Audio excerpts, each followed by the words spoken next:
सह्याद्री प्रतिष्ठानच्या वतीने शहीद जवानांना भावपूर्ण श्रद्धांजली. पेण पोलीस, पत्रकार आणि नागरिकांची उपस्थिती.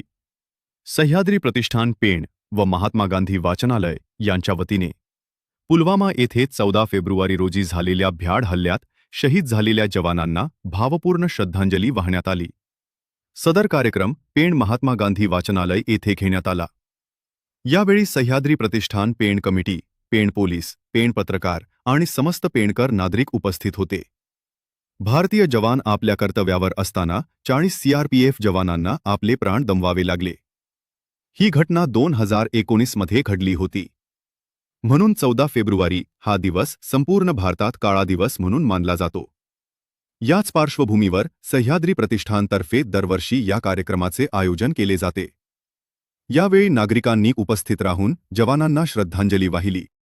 या दिवशी पुलवामा हल्ल्यात आपले अनेक जे निष्पाप सैनिक होते ते शहीद झालेले आहेत आणि त्या सैनिकांना आज आपण श्रद्धांजली वाहणार आहोत आणि वाहिली देखील आहे आपण.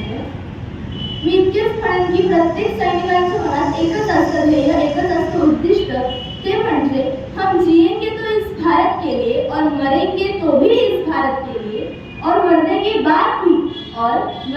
बाद भी गंगा जल में बहती हमारी अस्थियों को अगर कोई कान लगाकर सुनेगा तो उनमें से एक ही आवाज आएगी, वो है भारत माता की जय. हे एम, हे उद्दिष्ट प्रत्येक भारतवासियाच्या मनात म्हणजेच आपल्या देशाविषयी लढणाऱ्या, देशाप्रती लढणाऱ्या प्रत्येक सैनिकाच्या मनात, प्रत्येक जवानाच्या मनात आणि प्रत्येक आपल्या पोलीस काकांच्या मनामध्ये सुद्धा आहे.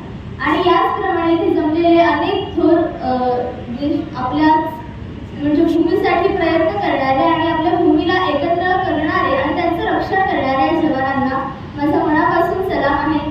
सरतेशेवटी मी इतकेच म्हणेन की आपण सुद्धा आपल्या देशाला अधिकाधिक एकरूप कसं करता येईल आणि आपण सुद्धा आपल्या देशाला या दहशतवादी हल्ल्यापासून कसं मुक्त करता येईल याचा प्रयत्न करूया. जय हिंद, जय महाराष्ट्र. धन्यवाद. आपण पाहत आहात शिवतेज समाचार न्यूज चॅनल.